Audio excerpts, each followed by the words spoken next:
Icône intemporelle, surnommée la princesse du peuple, reste ancrée dans nos mémoires pour sa grâce, sa compassion et sa tragédie. Mais que diriez-vous si je vous révélais qu'un secret enfoui depuis des décennies a récemment refait surface, bouleversant tout ce que nous croyions savoir sur son ultime lieu de repos? Une découverte inattendue, nichée dans la sérénité d'un lac isolé, a secoué les esprits et ravivé les rumeurs. Pourquoi la tombe de Diana a-t-elle été rouverte? Qu'a-t-on trouvé dans cet endroit sacré où elle repose depuis toutes ces années? Certains murmurent qu'un message caché, un indice sur une facette méconnue de sa vie, aurait été découvert. Est-ce une simple rumeur ou la vérité? Restez avec nous pour explorer cette révélation stupéfiante qui a pris le monde par surprise et les mystères qui l'entourent. Imaginez une matinée lourde de chagrin, le 6 septembre 1997, à Londres.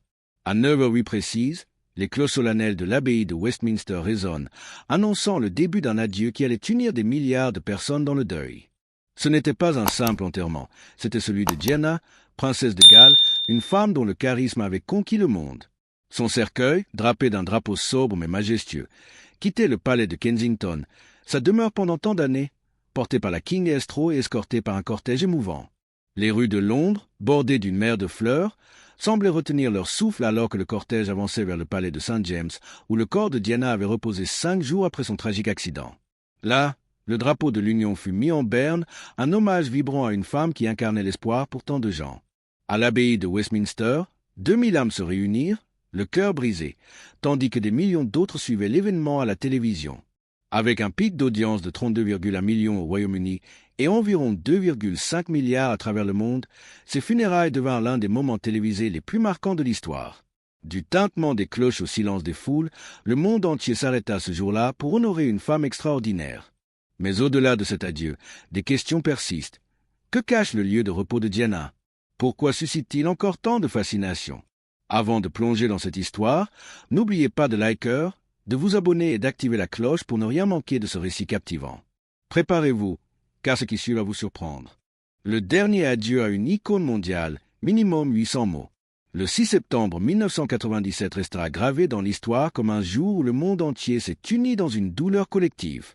Ce matin-là, Londres semblait figée, enveloppée d'un silence presque surnaturel, seulement brisé par le son grave des cloches de l'abbaye de Westminster. À 9h08, elles retentirent, marquant le début des funérailles de Diana, princesse de Galles, une femme dont la vie avait transcendé les frontières, les classes sociales et les générations. Ce n'était pas un simple adieu, c'était un moment où le monde pleurait une figure qui incarnait l'humanité, la compassion et une élégance intemporelle. Le cortège funèbre, solennel et majestueux, quitta le palais de Kensington, où Diana avait vécu des moments de joie et de tourment. Son cercueil, recouvert du royal standard, était porté par un char de canon tiré par la King Estro, accompagné du rythme régulier des sabots des chevaux et de l'escorte des policiers montés. Les rues de Londres, bordées de milliers de personnes en deuil, étaient tapissées de fleurs roses blanches, lys, tulipes, un océan de pétales en hommage à celle qu'on appelait la princesse du peuple. Le trajet du cortège, long de plusieurs kilomètres, traversa Hyde Park pour rejoindre le palais de St. James, où le corps de Diana avait reposé pendant 5 jours après son tragique accident à Paris. Ce voyage à travers la capitale britannique était bien plus qu'une procession. C'était un symbole de l'amour universel pour Diana. À chaque pas, la foule, silencieuse mais émue, lançait des fleurs, certaines pleurant, d'autres tenant des pancartes proclamant leur admiration. Parmi les moments les plus déchirants, on se souvient de la lettre de Harry, adressée à « Maman », posée sur le cercueil aux côtés de 3 couronnes de fleurs blanches envoyées par son frère, le comte Spencer, et ses fils William et Harry. Ce geste, simple mais profondément personnel, rappelait la douleur d'une famille brisée par la perte. À l'abbaye de Westminster, lieu chargé d'histoire où rois et reines avaient été couronnés, 2000 invités, incluant des dignitaires, des proches et des représentants des nombreuses œuvres caritatives soutenues par Diana, se réunirent pour lui rendre hommage. La cérémonie, empreinte de solennité, fut retransmise à des milliards de téléspectateurs à travers le monde. Avec un pic d'audience de 32,1 millions au Royaume-Uni et environ 2,5 milliards globalement, ces funérailles devinrent l'un des événements télévisés les plus suivis de l'histoire. Elton John, ami proche de Diana, interpréta une version émouvante de Candle in the Wind, réécrite en son honneur, faisant verser des larmes à des millions de personnes. Mais au-delà de la grandeur de l'événement, il y avait une douleur palpable, notamment pour les jeunes princes William et Harry, âgés de 15 et 12 ans, qui durent marcher derrière le cercueil de leur mère sous les yeux du monde entier. Ce moment fut particulièrement controversé. Le prince Philippe, initialement réticent à l'idée que ses petits-fils participent au cortège, finit par leur dire « Je marcherai si vous marchez ». Ce geste d'unité familiale, bien que poignant, fut décrit par William comme l'une des choses les plus difficiles qu'il ait jamais faites. Harry, dans ses mémoires Spare, révéla plus tard que cette marche fut un fardeau émotionnel immense, ajoutant que plusieurs adultes, dont leur oncle, le comte Spencer, trouvèrent l'idée barbare. Pourtant, les deux princes choisirent de marcher, un acte de devoir envers leur mère et leur pays, malgré leur jeune âge et leur chagrin. Le cortège passa devant le palais de Buckingham, où la reine Élisabeth II inclina la tête en signe de respect, un geste rare et significatif qui marqua les esprits. Les rues de Londres, envahies par plus d'1 million de personnes, témoignaient de l'impact de Diana. Des écrans géants installés à Hyde Park permirent à des dizaines de milliers de personnes de suivre la cérémonie, renforçant le sentiment d'un deuil collectif. Mais au-delà de l'émotion, des questions pratiques se posaient. Pourquoi un cercueil doublé de plomb? Cette tradition royale, visant à préserver le corps, ajoutait un poids considérable, rendant la tâche des Welsh Guards, qui portaient le cercueil, particulièrement ardue. Ce choix, bien que symbolique, reflétait le statut unique de Diana, même dans la mort. Les mystères de la tombe d'Althorp, minimum 800 mots. Après les funérailles grandioses à l'abbaye de Westminster, Diana trouva son repos final dans un lieu bien plus intime, une île isolée au cœur du domaine familial d'Althorp, dans le Northamptonshire. Cette décision, prise par son frère, le comte Spencer, fut motivée par le désir de protéger Diana de l'effervescence publique et de lui offrir un sanctuaire paisible. Mais ce lieu, entouré des eaux tranquilles du lac Rondoval, est devenu au fil des ans bien plus qu'un simple lieu de repos. Il est aujourd'hui enveloppé de mystères, de controverses et de révélations inattendues. Pourquoi ce choix d'inhumation? Quel secret ce lac dissimule-t-il? Et pourquoi, après 27 ans, des questions continuent-elles d'émerger autour de la tombe de la princesse? Initialement, le plan était d'enterrer Diana dans le caveau familial des Spencer, situé dans l'église de Great Brington, un village proche d'Althorp. Ce lieu semblait logique, ancré dans les racines historiques de la famille. Cependant, le comte Spencer, conscient de l'immense chagrin public et des risques d'intrusion, rejeta cette idée. L'église, petite et paisible, n'aurait pas pu supporter l'afflux de visiteurs, ni garantir la sécurité ou l'intimité nécessaires. Ainsi, il choisit une île au centre du lac Rondoval, un endroit isolé, entouré de verdure luxuriante et de nénuphars, les fleurs préférées de Diana. Ce choix n'était pas seulement pratique, il était profondément symbolique. L'île, accessible uniquement par un pont temporaire retiré après l'inhumation, offrait une barrière naturelle contre les curieux et les médias. Un chemin bordé de 36 chênes, chacun représentant une année de la vie de Diana, fut créé pour mener à l'île, ajoutant une touche poétique à ce lieu sacré. Mais ce choix d'inhumation ne fut pas sans controverse. Lors de la cérémonie privée, le royal standard drapant le cercueil fut remplacé par le drapeau des Spencer, un geste que Paul Burrell, l'ancien majordome de Diana, décrivit comme une offense à son statut royal. Selon lui, ce changement reflétait une rivalité entre les familles Spencer et Windsor, privant Diana de l'héritage qu'elle chérissait. Le comte Spencer, cependant, défendit cette décision, affirmant qu'elle était planifiée et respectueuse, en accord avec les souhaits de Diana de rester une Spencer dans l'intimité de sa famille. Cette tension entre les deux récits alimenta des spéculations sur les dynamiques familiales et les intentions derrière cet acte. En 2023, une révélation surprenante vint éclaircir un mystère de longue date. Karen Spencer, l'épouse du comte, répondit à une question d'un fan sur Instagram concernant la raison pour laquelle Diana n'avait pas été inhumée dans le caveau familial. Sa réponse fut directe. La loi britannique exigeait une incinération pour une inhumation dans le caveau, ce que Diana n'aurait jamais souhaité. Cette clarification mit fin à des décennies de spéculation, révélant que le choix d'Althorp était avant tout motivé par le respect des volontés de la princesse. Les fans exprimèrent leur gratitude pour cette transparence, bien que beaucoup trouvèrent curieux que cette réponse soit donnée dans les commentaires d'un réseau social. Mais le mystère d'Althorp ne s'arrête pas là. En 2017, le comte Spencer révéla un détail troublant lors d'une interview à la BBC. Au cours des 2 dernières décennies, 4 tentatives d'intrusion avaient visé la tombe de Diana. Ces révélations choquèrent le public, peignant un tableau inquiétant des défis auxquels la famille faisait face pour protéger ce lieu sacré. Le comte expliqua que l'émotion publique après la mort de Diana avait créé une atmosphère imprévisible, rendant la sécurité de la tombe essentielle. Ces tentatives, bien qu'infructueuses, renforcèrent la décision d'isoler l'île, garantissant que Diana repose en paix, loin des regards indiscrets. Le lac Rondoval, avec ses eaux calmes et ses roses blanches, est devenu un symbole de sérénité, mais aussi un lieu de fascination. Pourquoi tant de mystères entourent-ils cet endroit? Les tentatives d'intrusion suggèrent-elles un secret plus profond, ou simplement l'obsession du public pour Diana? Ces questions continuent de nourrir l'intrigue autour de son lieu de repos. Spéculation, médias et héritage, minimum 800 mots. La mort de Diana, princesse de Galles, a non seulement marqué un tournant dans l'histoire de la monarchie britannique, mais a également déclenché une vague de spéculations, de théories du complot et de controverses médiatiques qui perdurent encore aujourd'hui. Son décès tragique dans un accident de voiture à Paris, le 31 août 1997, a suscité des questions sans fin. Était-ce vraiment un accident? Y avait-il des forces plus sombres à l'œuvre? Ces interrogations, alimentées par l'adoration mondiale pour Diana et la méfiance envers les institutions, ont transformé sa tombe en un point focal pour les spéculations. Mais au-delà des rumeurs, c'est l'héritage de Diana, son impact humanitaire, son rôle de mère et son image publique qui continuent de façonner la manière dont le monde perçoit sa mémoire. Dès les premiers jours suivant l'accident, les théories du complot ont proliféré. Certains affirmaient que Diana avait été victime d'un complot orchestré par la famille royale ou des agences de renseignement, une idée alimentée par sa relation tumultueuse avec la monarchie et ses révélations publiques sur sa vie personnelle. Ces spéculations ont trouvé un écho dans la culture populaire, notamment avec la série The Crown de Netflix, qui a suscité une controverse majeure en raison de sa représentation de la mort de Diana. La série, connue pour ses libertés créatives, a été critiquée pour avoir montré Diana dans un cercueil ouvert, une image que Darren Mcgrady, son ancien chef, a qualifiée de dégoûtante. Mcgrady, qui avait travaillé avec Diana de 1982 à 1993, affirma que son cercueil était fermé lors des expositions publiques, rendant cette représentation non seulement inexacte, mais aussi irrespectueuse. Cette polémique mit en lumière une question plus large. Jusqu'où les médias peuvent-ils aller pour dramatiser une tragédie réelle? Les critiques ne se limitèrent pas à Mcgrady. Debbie Frank, ami proche et astrologue de Diana, exprima son indignation, soulignant l'impact émotionnel que de telles scènes pourraient avoir sur les princes William et Harry. « C'est terrible pour les enfants de Diana de devoir revoir cela », déclara-t-elle, ajoutant que la mort de la princesse avait été un choc générationnel pour le public britannique.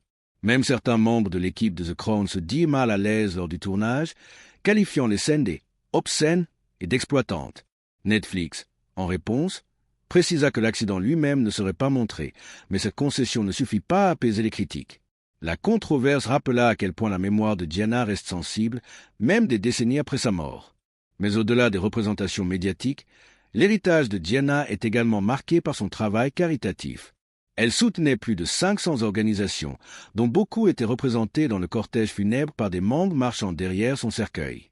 Son engagement envers des causes comme la lutte contre le sida, l'aide aux sans-abri et la sensibilisation aux mines antipersonnelles a redéfini le rôle d'une princesse royale, la rendant accessible et humaine aux yeux du public. Cet héritage continue d'inspirer, notamment à travers les actions de ses fils, William et Harry, qui ont repris le flambeau de ces causes. Cependant, les tensions entre les Spencer et les Windsor, illustrées par le débat autour du drapeau sur le cercueil, montrent que l'héritage de Diana reste un sujet de division. Était-elle une Spencer ou une figure royale? Cette question, bien que symbolique, reflète les luttes internes qui ont marqué sa vie. Les spéculations autour de sa tombe, notamment les tentatives d'intrusion révélées par le comte Spencer, ont ajouté une couche de mystère. Qui étaient ces intrus? Cherchaient-ils des réponses à des secrets non résolus ou étaient-ils simplement des admirateurs obsessionnels?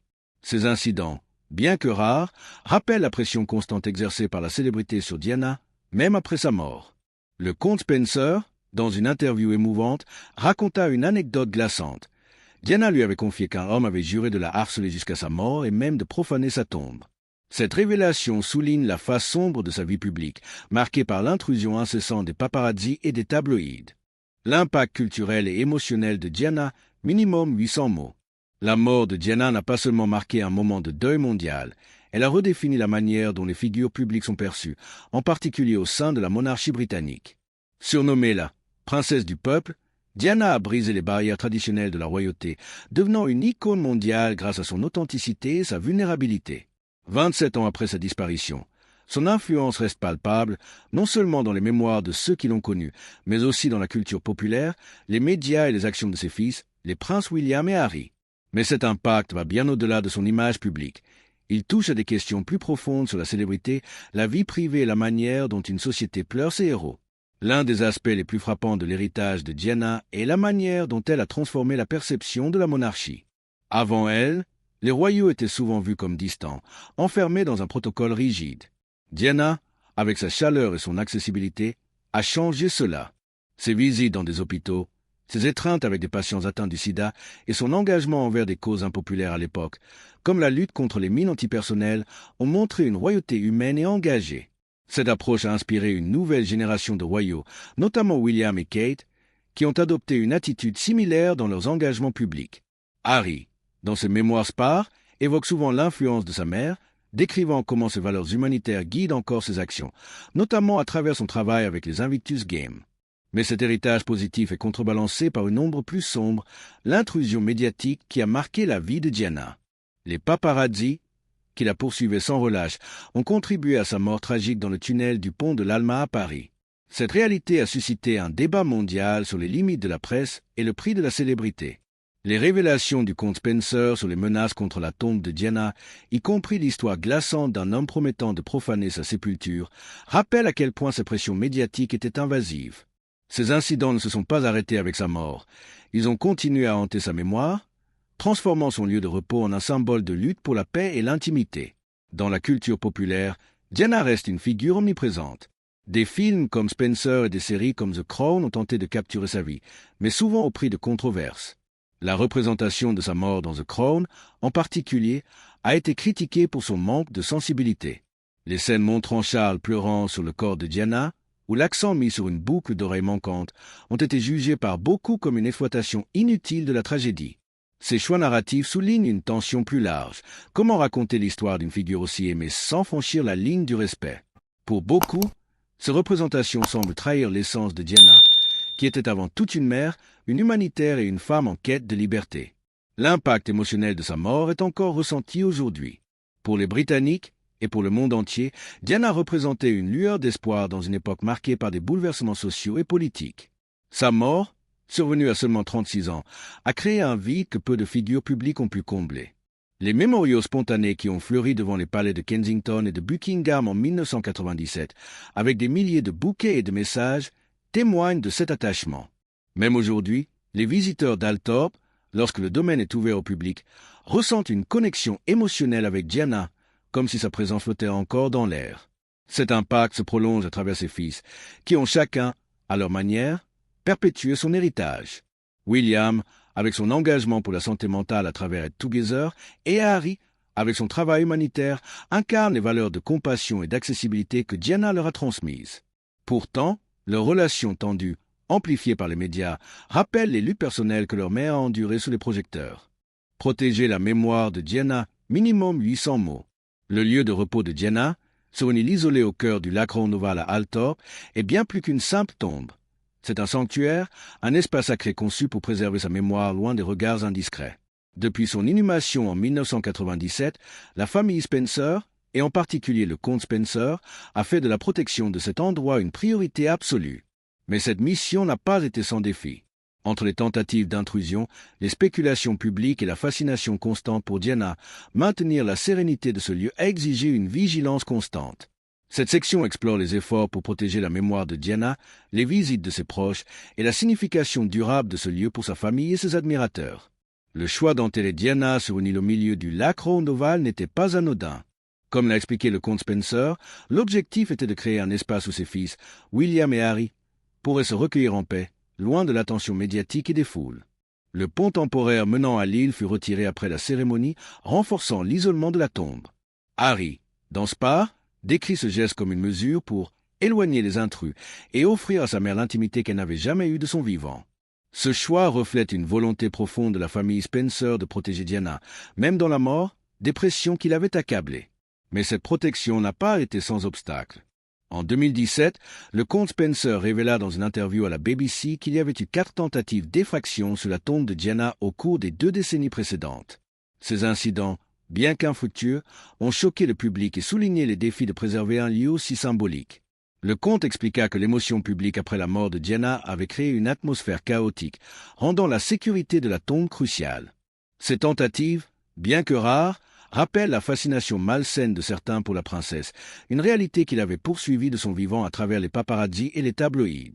Les visites de William et Harry à Althorp témoignent de l'importance de ce lieu pour eux.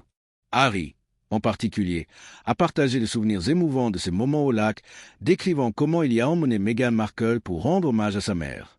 Ces visites, souvent privées, permettent au prince de maintenir un lien intime avec Diana, loin des caméras. Cependant, une question intrigue. Le roi Charles a-t-il visité la tombe? En 2001, le comte Spencer révéla à BBC Radio 5 que Charles avait une invitation ouverte pour visiter le mémorial, mais qu'il ne l'avait pas encore fait. Cette absence, bien que compréhensible compte tenu des tensions passées, ajoute une couche de complexité à la relation entre Diana et la famille royale. Althorp, en tant que domaine, est également un lieu de mémoire collective. Lorsque ses portes s'ouvrent au public, comme en 2022, les visiteurs affluent pour découvrir les jardins, le pavillon dédié à Diana et l'arboretum planté par la famille Spencer. Ces moments d'ouverture offrent une chance rare de se connecter à l'héritage de la princesse, mais ils soulignent aussi la nécessité d'équilibrer accessibilité et respect de l'intimité. Le pavillon, autrefois situé à l'Admiralty House à Londres, est désormais un lieu de réflexion silencieuse, où les visiteurs peuvent ressentir la présence de Diana à travers les objets et les souvenirs qui y sont exposés. Protéger la mémoire de Diana ne se limite pas à la sécurité physique de sa tombe. C'est aussi une bataille contre les récits médiatiques qui déforment son image. Les controverses autour de The Crown et d'autres représentations montrent à quel point sa mémoire reste vulnérable. Pour la famille Spencer et pour ses fils, préserver l'authenticité de son héritage est une mission permanente, un hommage à une femme qui a changé le monde avec son cœur. Les leçons de Diana pour le monde moderne, minimum 1533 mots. L'histoire de Diana, princesse de Galles, ne se résume pas à une tragédie ou à une série de mystères entourant sa mort. Elle est aussi une source d'inspiration intemporelle, un rappel des valeurs humaines qui transcendent les époques. Dans un monde marqué par la rapidité des réseaux sociaux, la polarisation et les crises mondiales, les leçons tirées de la vie de Diana restent d'une pertinence frappante. Cette section explore comment son approche de la compassion, son courage face à l'adversité et sa capacité à connecter les gens continuent d'influencer notre société, tout en examinant comment sa mémoire peut guider les générations futures. L'une des contributions les plus marquantes de Diana fut sa capacité à humaniser la monarchie. À une époque où les royaux étaient perçus comme distants, elle brisa les conventions en s'engageant directement avec le public. Ses visites dans des hôpitaux, où elle serrait la main de patients atteints du sida, ont contribué à déstigmatiser une maladie entourée de préjugés dans les années 1980. Ce geste, simple en apparence, envoya un message puissant. La compassion peut surmonter la peur et l'ignorance. Aujourd'hui, alors que les sociétés luttent contre de nouvelles formes de stigmatisation, qu'il s'agisse de santé mentale, de inégalité sociale ou de crise humanitaire, l'exemple de Diana rappelle l'importance de l'empathie. Les campagnes comme Aid Together, lancées par William, Kate et Harry, s'inspirent directement de cet héritage, prouvant que les actions d'une seule personne peuvent avoir un impact durable. Diana était également une pionnière dans l'utilisation de sa plateforme pour sensibiliser à des causes impopulaires. Sa campagne contre les mines antipersonnelles, culminant avec sa marche à travers un champ de mines en Angola en 1997, attira l'attention mondiale sur une crise humanitaire souvent ignorée. Cette image, montrant Diana équipée d'un gilet de protection, reste emblématique. Elle contribua à la signature du traité d'Ottawa qui interdit l'utilisation de ces armes. Dans un monde où les crises humanitaires, des conflits armés au déplacement de populations, continuent de faire rage, l'engagement de Diana nous enseigne qu'une voix influente peut changer le cours des choses. Les influenceurs modernes, qu'ils soient politiques, artistiques ou numériques, pourraient s'inspirer de sa capacité à utiliser la célébrité pour le bien commun. Mais l'héritage de Diana ne se limite pas à ses actions publiques. Sa vulnérabilité, souvent perçue comme une faiblesse par ses détracteurs, fut en réalité une force. En parlant ouvertement de ses luttes personnelles, son mariage difficile, ses troubles alimentaires, sa quête d'identité, elle brisa le tabou entourant la santé mentale. À une époque où ce sujet était rarement discuté, surtout par des figures publiques, Diana ouvrit la voie à une conversation plus honnête sur le bien-être psychologique. Aujourd'hui, alors que la santé mentale est devenue une priorité mondiale, son courage continue d'inspirer des campagnes comme Time to Talk et les initiatives de William et Harry. Elle nous a montré que la force véritable réside dans l'authenticité, un message qui résonne dans une société où les réseaux sociaux projettent souvent une image de perfection irréaliste. Cependant, l'histoire de Diana est aussi un avertissement sur les dangers de la célébrité.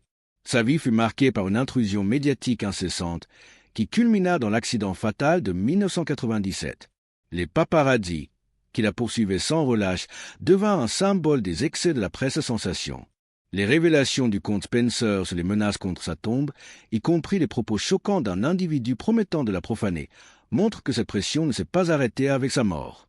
Dans l'ère numérique, où les réseaux sociaux amplifient l'exposition des figures publiques, la vie de Gianna nous pousse à réfléchir sur les limites de l'intrusion. Comment équilibrer le droit à l'information avec le respect de la vie privée? Cette question, toujours d'actualité, est un héritage complexe de la princesse. L'influence de Gianna se retrouve également dans la manière dont elle a redéfini le rôle des femmes dans la sphère publique. En tant que mère, elle a montré que l'amour et le dévouement envers ses enfants pouvaient coexister avec un engagement mondial. Les photos d'elle jouant avec William et Harry ou les emmenant dans des parcs d'attractions contrastent avec l'image rigide des royaux traditionnels.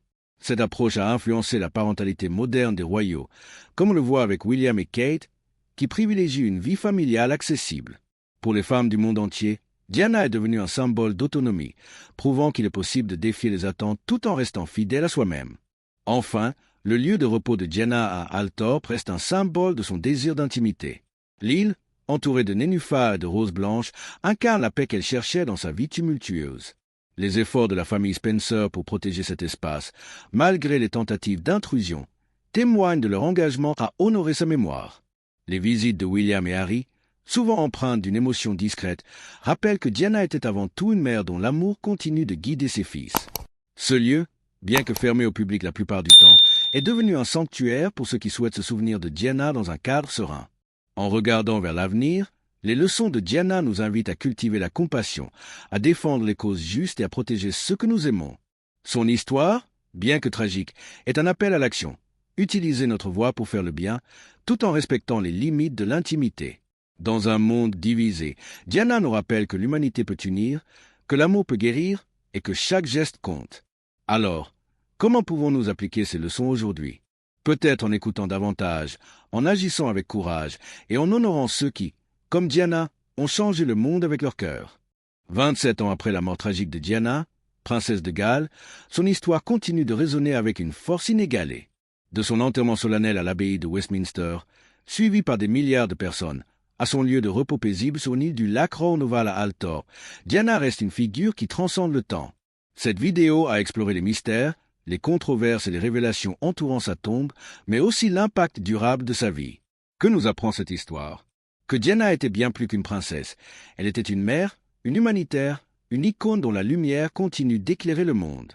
Les révélations récentes, comme la clarification de Karen Spencer sur les raisons de l'inhumation à Althorp, ont mis fin à des décennies de spéculation, révélant que chaque décision était guidée par le respect des souhaits de Gianna.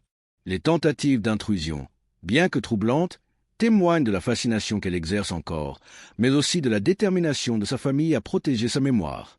Les visites de William et Harry, empreintes d'émotion, rappellent que derrière l'icône publique se trouvait une mère aimante dont l'absence continue de peser sur ses fils. Mais l'histoire de Gianna ne se limite pas à sa tombe ou aux controverses. Elle nous pousse à réfléchir sur des questions plus vastes. Comment honorons-nous ceux que nous aimons? Comment une société peut-elle protéger la mémoire de ses héros tout en respectant leur intimité? Les débats autour de The Crown et des représentations médiatiques montrent que la ligne entre hommage et exploitation est ténue. Gianna, qui a passé sa vie à naviguer entre la gloire et l'intrusion, nous invite à repenser notre rapport à la célébrité et à la compassion. Son héritage vit à travers ses fils, qui perpétuent ses valeurs de générosité et d'engagement. William, avec ses initiatives pour la santé mentale, et Harry, avec son travail humanitaire, portent l'empreinte de leur mère. Mais ils ne sont pas les seuls. Des millions de personnes à travers le monde continuent d'être inspirées par l'exemple de Gianna, que ce soit par son courage face à l'adversité ou par sa capacité à toucher les cœurs avec une simple poignée de main. Alors, qu'en pensez-vous de cette histoire? Les mystères entourant la tombe de Gianna vous ont-ils surpris? Partagez vos réflexions dans les commentaires, car nous avons hâte de lire vos pensées. N'oubliez pas de liker cette vidéo, de vous abonner à la chaîne et d'activer la cloche pour ne manquer aucune de nos prochaines histoires. Gianna nous a appris que l'amour et la compassion peuvent changer le monde, et son histoire, même après toutes ces années, continue de nous inspirer. Merci de nous avoir accompagnés dans ce voyage émouvant. À bientôt pour une nouvelle vidéo où nous explorerons d'autres récits qui captivent le cœur et l'esprit.